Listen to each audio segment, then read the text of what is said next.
এই যে 1 কাপ ডাল নিয়েছি, মুগ ডাল, এখন ভেজে নেব।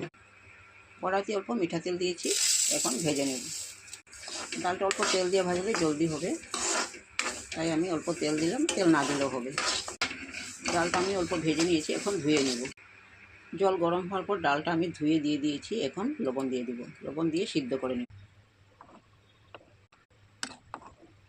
এখন আমি মিষ্টি কুমড়া গাছ থেকে কুমড়া ডাঁটা কেটে নেব।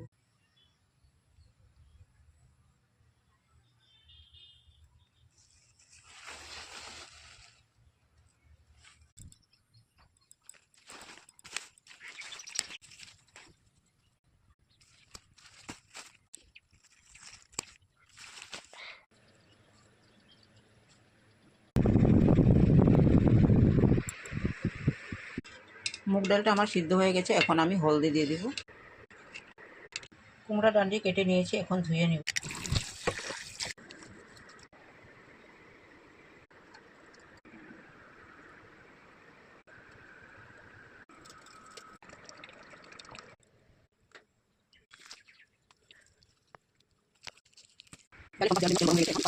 ডালে সম্বার দেওয়ার জন্য কারি পাতা, পাঁচফোড়ন, আদা দিয়ে ভেজে নেব।